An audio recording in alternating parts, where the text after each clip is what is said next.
चलिए जानते हैं आज की देश और दुनिया की सिलेक्टेड काम की और महत्वपूर्ण बड़ी खबरों को सिर्फ 10 मिनट में। पर अभी तक आपने इस वीडियो को लाइक नहीं किया है तो लाइक कर दीजिए। प्रधानमंत्री मोदी की मौजूदगी में जैसलमेर में शुरू हुआ तीनों सेनाओं का संयुक्त भारत शक्ति युद्धाभ्यास। 100 ड्रोन ने एक साथ किया हमला। ध्रुव हेलीकॉप्टर से दुश्मन के घर में घुसे कमांडो। सिटीजनशिप अमेंडमेंट एक्ट यानी CAA के तहत नागरिकता के लिए पोर्टल हुआ लॉन्च। इसके तहत गैर मुस्लिम शरणार्थियों को दी जाएगी नागरिकता। तमिलनाडु CM बोले हम इस कानून को नहीं करेंगे लागू। स्टेट बैंक ऑफ इंडिया को आज इलेक्टोरल बॉन्ड का डेटा देने का दिया निर्देश। सुप्रीम कोर्ट ने चुनाव आयोग से कहा 15 मार्च शाम 5 बजे तक इस डाटा को वेबसाइट पर करें पब्लिश। भाजपा CEC मीटिंग में 7 राज्यों पर हुई चर्चा में 90 कैंडिडेट के नाम किए फाइनल। बिहार, तमिलनाडु और ओडिशा की लिस्ट में हो सकती है देरी। मालदीव से भारतीय सैनिकों की वापसी हुई शुरू। 25 सैनिकों ने देश छोड़ा। मोइजू ने कहा था सादे कपड़ों में भी नहीं रुकेंगे भारतीय सैनिक। भारत बोला UNSC में वीटो से आतंकियों को बचाया गया। चीन का नाम लिए बगैर कहा इन हरकतों से दोहरे रवैये की बू आती है। सैला टनल खुलने पर चीन ने जताई नाराजगी। बोला अरुणाचल प्रदेश हमारा हिस्सा। कहा प्रधानमंत्री मोदी के दौरे से मुश्किलें बढ़ेगी और भी भारत को वहां जबरन विकास का हक नहीं। अग्नि 5 मिसाइल टेस्ट पर चीनी जहाज ने रखी नजर। विशाखापट्टनम के तट से 500 किलोमीटर दूर तैनात किया। प्रशिक्षण से ठीक एक दिन पहले तट पर पहुंचा जहाज।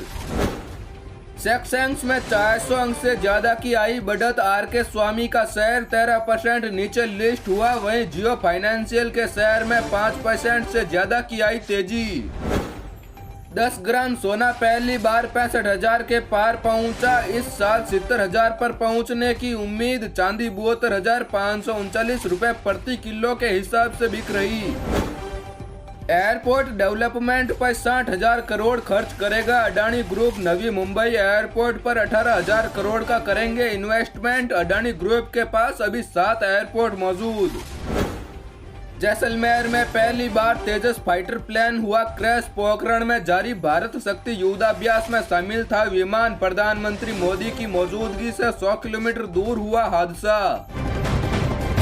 चलिए अब जानते हैं जो आम आदमी के काम की और फायदेमंद खबरें हैं उनको विस्तार से। पर अभी तक आपने इस वीडियो को लाइक नहीं किया है तो लाइक कर दीजिए।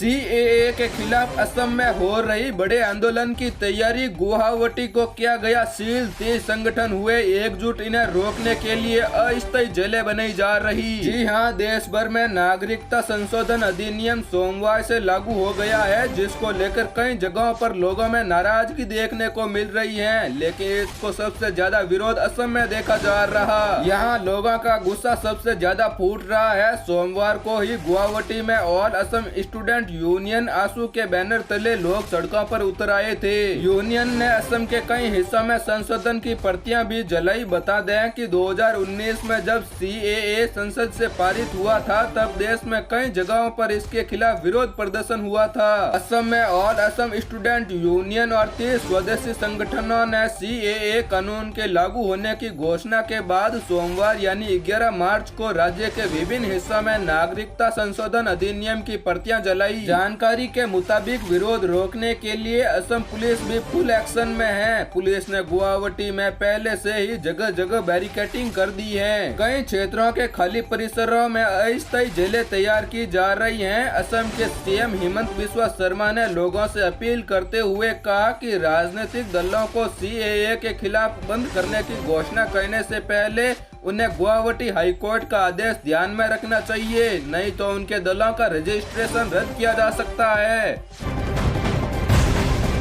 PM मोदी ने 10 वंदे भारत ट्रेनें लॉन्च की। 85,000 करोड़ की योजनाओं का किया इनॉग्रेशन। साबरमती में कोचरब आश्रम का भी उद्घाटन किया।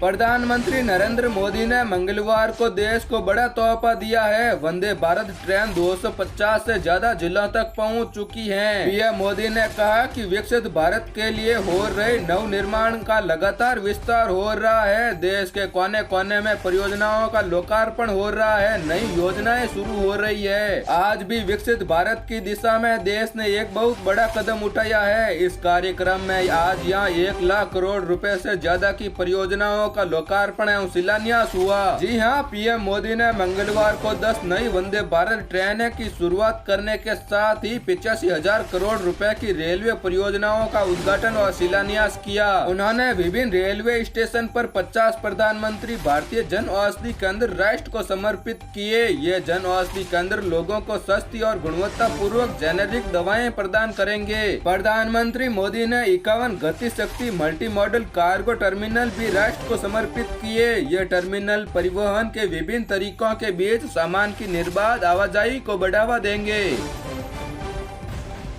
और इन सब खबरों में से कौन सी खबर आपको सबसे ज्यादा अच्छी लगी और आपकी इस पर क्या राय है, कमेंट कर जरूर बताएं। अगर आपने यहां तक देखा है तो आपको वीडियो जरूर पसंद आया होगा। इसीलिए आगे भी ऐसे तमाम काम की और महत्वपूर्ण खबरें जानने के लिए चैनल को सब्सक्राइब जरूर करें।